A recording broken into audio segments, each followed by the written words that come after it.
บ่ได้ไปเฮ็ดเวียกว่ามื้อนี้มือบนนอน บ่มีบ่นอนโดยอ้าวคือว่าแน่นั่นครับไปคนมันลายแหละแล้วก็มาไปมื้อซื่นนี่แล้วก็มื้อวานนี่ก็มาไปเฮ็ดเวียกหยังจะว่ามีบ่นอนเรียกทานโอ้เฮ็ดเวียกทานพี่น้องเอ้ยอันนี้ก็ดีมึงดูนี่โตน้อยๆซำนี้ไปเฮ็ดเวียกไปหาเงินเลยกูจักความแท้เอาสบายดีดูบังครับไปดีโดยสบายดีป้าลุงว่าสิไปดีป่าลุงฝากนี่เด้อพี่น้องเอ้ย FC ผู้รักผู้ใหญ่ใจดีใจบุญเนาะ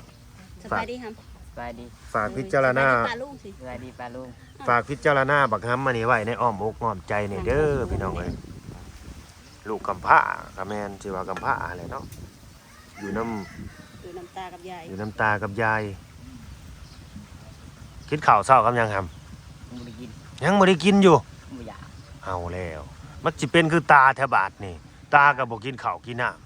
ถ้าอีเขามาถ้าแม่เฒ่ามาเป็นห่วงอยู่บ่แม่เฒ่าโดยเป็นห่วงแม่เฒ่าอยู่พี่น้องเอ้ยถ้าแม่เฒ่ามาว่าซั่นแม่เฒ่าบ่สบายเนาะงูเข้าตาเพิ่นล้านทรายพวกนี้ก็เป็นห่วงไปเผาถ่านอยู่ไสหำโนอยู่ซิโนพุ่นน่ะไปกับเขาทางกลางดึกซิบไปกับหมู่บ่เลยจะว่าบ่อนนั้นแม่หมดอันนนทคุณโดยบ่อนแม่หมดโตสิว่าสิไปเฮ็ดนะบ่โดยสิไปเฮ็ดบ่อนเดียวกันแต่ว่าบ่มีบ่อนนอนว่าซั่นนอนในใช้2ไปเวลาไปเรียนแล้วก็ไปตอนนั้นมีบ่นอนไปวันนี้บ่มีบ่นอนแล้วก็มาว่าคนเต็มบ่โดยเขาให้มื้อเท่าใดบ่ครับแสนเช้ามื้อละแสนเช้าซื้อกินเองบ่กินอยู่นำเขากินอยู่นำเขามื้อละแสนเช้าก็สิประมาณตีไป200ซะพี่น้องไอ้200บาทวันละ200กินอยู่นำเขานักบ่หำอยากอยู่ฮะบ่นักแล้วโตไปเฮ็ดได้จักเดือนจักมื้อเป็นเดือนมาอ๋อได้ประมาณ3เดือนไปมาได้เงินหลายอยู่บ่ครับได้เงินเก็บมาอยู่บ่มาให้พ่อเฒ่าให้เฒ่าอยู่บ่เบิกกินเบิดโอ้ยไม่ก้าวดำละล่ะเบิกกินวิซักก็คือว่ากินน้ำเขาเบิดอย่างเงี้ยซื้อเสื้อผ้าบ่กินหันกินนี่โอ้กินหันกินนี่เก็บบ่ได้ไม่ให้ไม่ตู้นะบ่ได้ก็จำมาหา6เซนก็ยังดีได้มาให้หา6เซนซื้อในใดก็ห้ามโตน่ะใช่ฮะวันไซซื้อน้องวันไซพี่น้องเอ้ยแม่หมดน้องวันไซอันนี้คือลูกเราที่2บ่ฮู้คนตำอิดล่ะวะแล้วมี2คนแล้วคนนึงอยู่ไทยได้คนนึงอยู่ไทยนี่บ่ฮู้ว่าสิใหญ่กว่านี้บ่หรือว่าน้องเป็นน้องแสดงว่าคือใหญ่แสดงโตก็เอิ้นแม่อย่าบ่หาแม่หมดนะโดยเห็นแล้วก็ทักทายกันอยู่เนาะหักบ่ไปอยู่นำเพิ่นบ่ฮะขี้เดียดเล่าหวยมาสร้างว่าในนั้นบักหำแล้วกินเหล้าก็เลยขี้เดียดเพิ่นยาอะไรเด้หวยสิเป็นแนวใดก็บ่คิดแนวนั้นได้สิกินเหล้ากินยาหรือแนวใดก็แม่เฮาได้หำอย่าไปว่าขี้เดียดแม่ได้กันบ่มีแม่ก็บ่มีวันไส้ได้เพิ่นอุ้มท้องมาตั้ง9เดือนผู้ใด9เดือน10เดือนผู้ใดจังได้โตออกมาหากเพิ่นได้เลี้ยงโตอยู่บ่วันไส้อ๋อมีแต่คลอดออกมาแล้วก็บ่เฒ่าแม่เฒ่าเลี้ยงเนาะแล้วก็ส่งเงินส่งหยังมาให้อยู่บ่ตอนเราไปหาเงินบ่ไปส่งเฮียบ่ได้ส่งเลยส่งให้แม่เฒ่าครับอันนั้นเดียวกันชัดบ่ได้กินนะชัดเจนส่งให้แม่เฒ่าบ่ได้ส่งให้เฮาเอ้าแม่เฒ่าก็สิซื้ออยู่ซื้อกินนำกันล่ะว่าเสื้อผ้าหน้าแพร่แนวนี้บางทีเขายังบ่เข้าใจเด้เด็กน้อยยังบ่ฮู้คือแบบส่งให้จักปีละหามโตน่ะวันไส15 ปีได้เรียนหนังสืออยู่บ่จบห้องได้ครับป แสดงว่าน้องก็บ่ได้เกือกได้ใบ้พี่น้องเอ้ยมีความรู้อยู่เรียนหนังสือจบป .5 จบป .5 พออ่านได้เขียนเป็นนะบ้านเฮาก็สิเรียนต่อไปกว่านี้มันก็นำตัวงอแหละบ่มีเงินมีคำมาอยู่เฮือนจักมื้อแหละประ มาเมื่อวาน อ๋อคนหลายแต่บ่จังว่าบ่มีบ่อนนอน หลายเติบ คนในบ้านนี่บ่ห้ามไปเฮ็ดอยู่ฮะ บ่คนบ้านอื่นก็มี อืมบ่ได้ไปติดต่องานในนี่บ่เขาเฮ็ดหนทางนี่ บ่นะทางเฮา บ่ ไป โอ้บ่มักเฮ็ดแบบนี้เนาะ เลย อืมบ่มักเฮ็ดแบบนี้ ใช่ปะ เผาถ่าน เอาถ่านเนี่ยเขาเอาถ่านลงเตาบ่หรือ โด ว่าย เอาลงเตาแล้วก็ขวดน้ำ โดย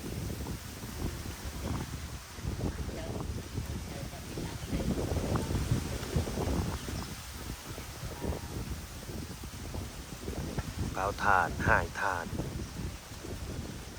งานในเตาถ่านนี่มันร้อนได้ถ้าอากาศร้อนคือแบบนี้มันน่าสิอุ่นสิเย็นสิอุ่นอยู่ดอกแบบนี้บ่เย็นมันอุ่นไหมถ้าเป็นแบบนี้อากาศอุ่น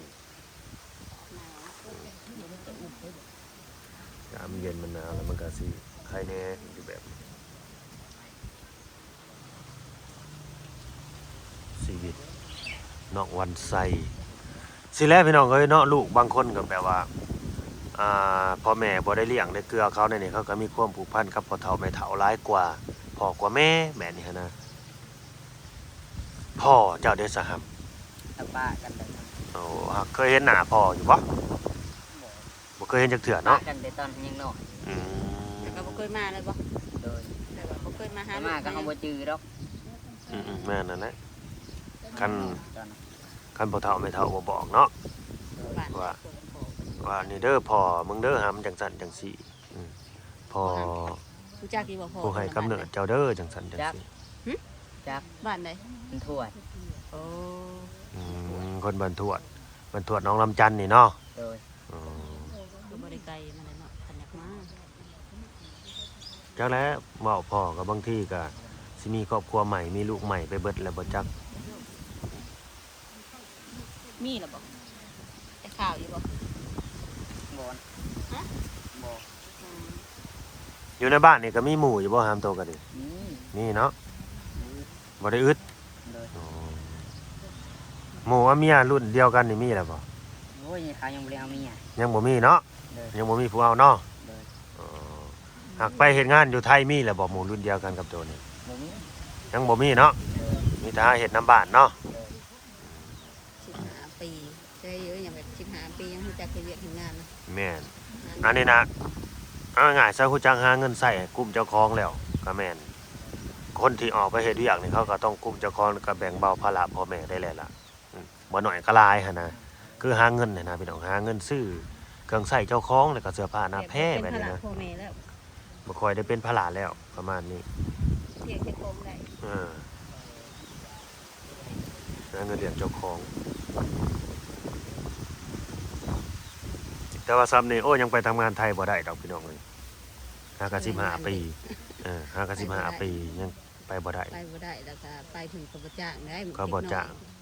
เขาตีว่าเด็กน้อย เขาย่านตำรวจจับเด็กเขาก็บ่จ้างคนไทยก็ดิ ผิดกฎหมาย ผิดกฎหมายแรงงานไทย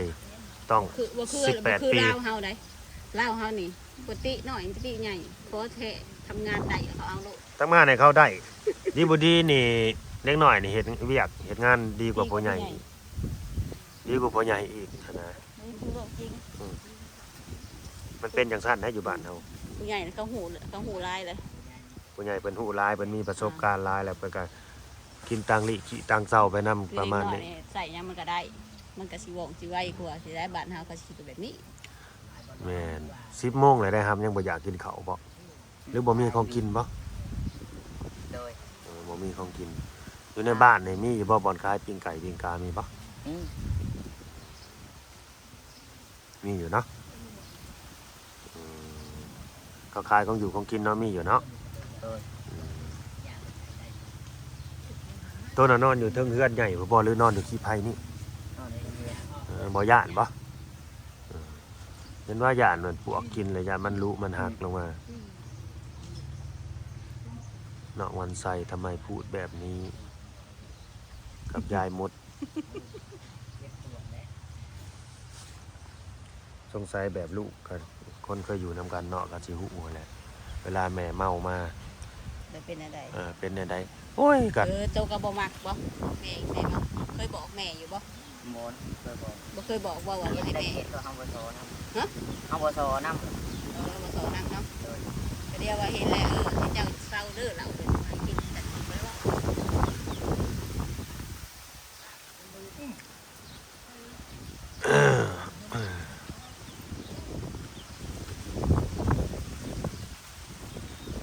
ดำหน้าเป็นเลยบ่ครับมันใส่ ไ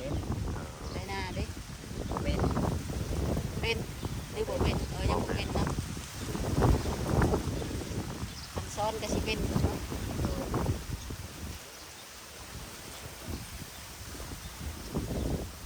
เกี่ยวเข่าได้เป็นแหละ เป็นไปหารับจ้าง จะไปหารับจ้างโอ้ในวันเขาได้เป็นรับจ้างเกี่ยวเข่าแทน เส้นฮะ โอ้เขาจ้างแพงอยู่เนาะอยู่นี่เนาะ แทน แพงเด้อวันละ150,000นี่พี่น้อง ได้ยักแซนเป็นรับจ้างเกี่ยวเข่า เดี๋ยวก็ได้ประมาณ2-3 แสน โอ้ เดี๋ยวก็ได้4-5 แสน พอได้ใส่เนาะครับเนาะ โดย หากบ่มีเงินเก็บดอกพอได้ใส่นั่นแหละเพราะบ่ได้ขอบ่เฒ่าไม่เฒ่าเนาะ โดย ไปขอเพิ่นก็จักเพิ่นจะมาแต่ใส่แม่นบ่ล่ะ โดย เฮาก็ต้องหาเองหั่นแหละหาได้เด้เฮาใหญ่แล้วจังเบาภาระเพิ่น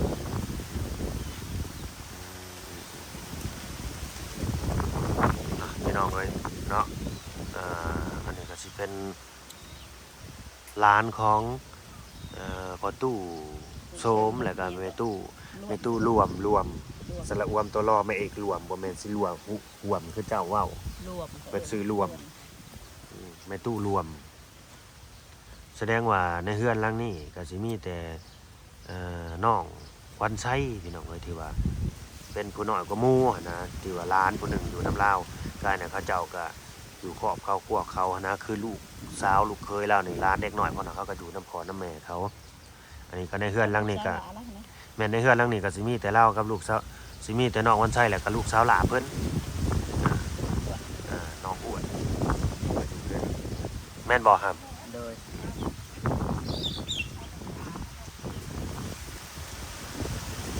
มื้อนี้บ่ได้ไปทางใดเนาะ ไว้ ยังบ่มีเวียกเนาะ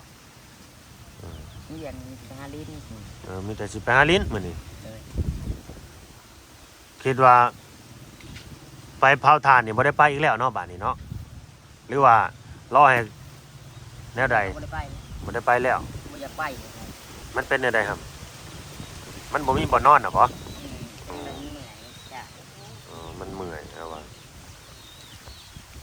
มันเมื่อยแล้วบ่จะไปแล้วว่ายานี่เราสิไปเหนียวแล้วบัดเราสิไปเปิด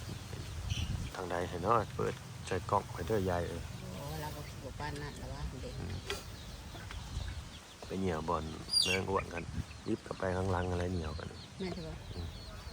อืม คือเห็นนั่นปู่บาจอยอยู่พุ่นเนาะ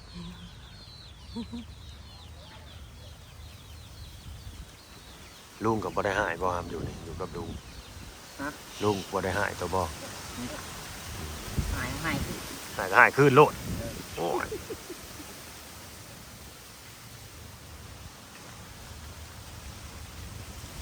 ลุงบ่ได้มาขอเงินตัวบ่ซะ คอ ขอคือกันอีก คอบอกให้ ขนาดลุงยังมาขอเงินหลาน ไปไหนบางทีลูกอยู่ร้านมีเงินเด้ หลานไปเฮ็ดเวียกเนาะ ร้านเฮ็ดเวียกเฮ็ดงานขอนี่ก็ได้ หลานไปทำงานเด้เป็นก็สิขอหั่นแหละ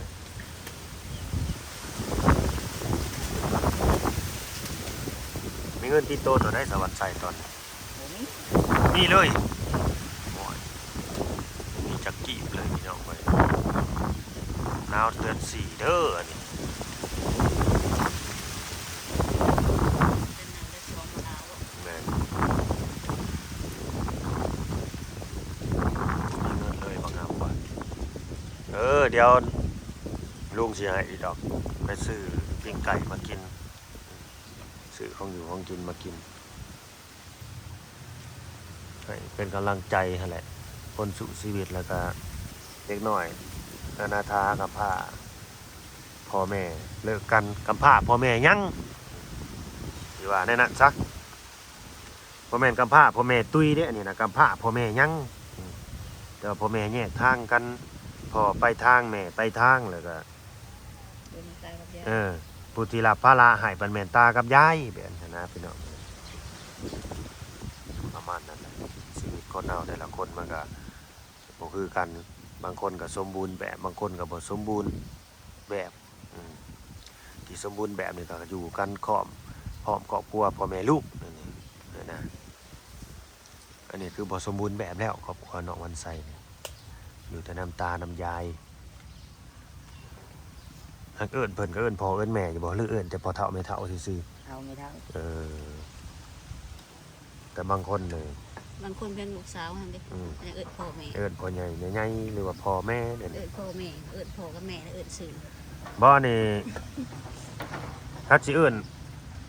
แบบบ้านบ่าวลาวเลยนะพี่น้องเอิ้นพ่อเฒ่าแม่เฒ่านี่ ใหญ่พ่อใหญ่ บ่แถวบ้านบ่าวลาวนี่สิบ่มีเอิ้นว่าพ่อใหญ่แม่ใหญ่ถ้าว่าเป็นพ่อแม่นครับถ้าว่าเป็นพ่อของเงินแม่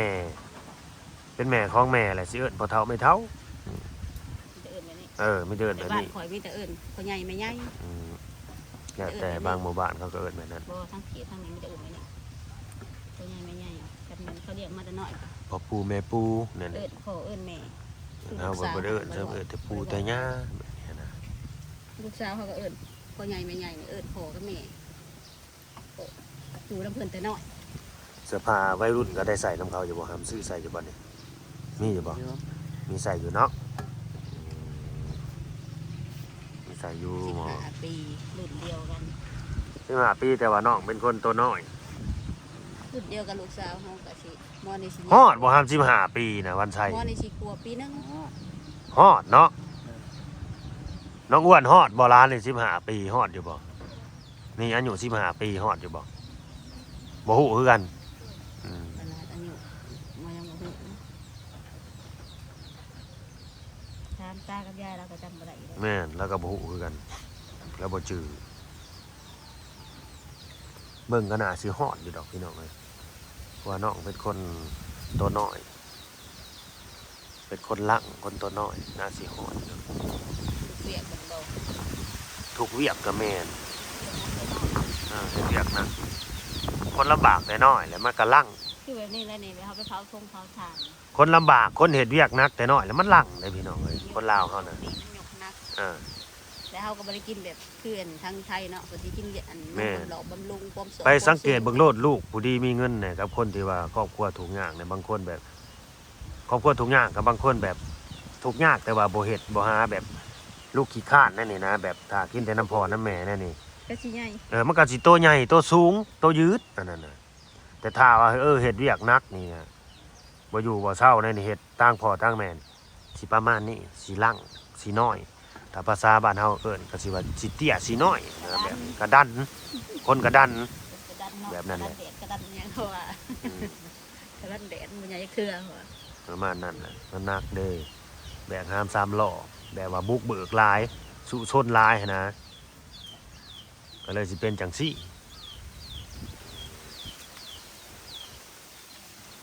เบิกจะเอาเงินให้น้องวันใส่ก่อนไปซื้อขนมกินกันของกินตัวได้4,000พอบ่ ไปจัง ให้เท่าใดก็เอาเนาะ ไปซื้อปิ้งไก่ มาเรียกเนาะพอให้เท่าใดก็เอาไปซื้อปิ้งไก่แล้วมากินกับข้าวซื้อปิ้งไก่ปิ้งกามากินกับข้าวโอ้ยเงินก็หายากแท้คู่มือนี่ก็ถึงเงินคำแก้วนี่ก็ดึงนี่มันยากแต่บัดใส่นี่มันคือมาจวดจัดแต่เนาะนี่ใส่แหล่งเงินนี่ไปสิไปเศร้าคือมีแต่ใบ2,000แท้นี่บ่ไปเศร้ามีแต่ใบ2,000แต่เงินนี่ก็ มีก็ขอนะกว่าแม่ขอนะกว่าแม่อันจะได้เดี๋ยวไปซื้อหมดพริกกับแป้งโนมกินกันไม่มีเลย อ้าวพี่ แป้งโนกับมดพริกเลยใส่พริกกับมด โดยเอาบักฮามาเอาไปซื้อวิ่งไก่เด้อโดยซื้อวิ่งไก่มากินเนาะเดี๋ยวกันไปแหละเฮาเฮ็ดได้ได้เห็นกันเลยสิไปแล้วซะบ่มันได้เงินแล้วสิไปเลยบ่เดี๋ยวนี้ ไปแล้วลงมา ไปแล้วก็ไปเอาไปลูกไปเอาสบายดีก่อน สบายดี โดยไปซื้อเนี่ยมากินเด้อ ซื้ออะไรกินซื้ออะไรอื่นซื้ออะไรกินกับข้าว นะพี่น้องเอ้ย15 ปีบ่ได้สูงเป็นคนกระดัน คนกระดัน แม่นนั่นแหละก็สิฮอดอยู่โอเคเด้อพี่น้องเด้อฝากเนี่ยเด้อผู้รักผู้ใหญ่เนาะจะดีใจบุญ นอนนี่สินอน พิจารณาเนี่ยเด้อเนาะถ้าเกิดว่าผู้ใดเข้าเอาเบิ่งมาชมเนาะอยากช่วยเหลือเนาะก็ยินดีช่วยเหลือเรื่องความอยู่ความกินเสื้อผ้าหน้าแพร่นี่แหละมันคำแก้วล่ะมันบ่มีพี่น้องเอ้ยเนาะตามนั่นแหละสิได้จบอะไรเด้อพี่น้องเด้อสบายดี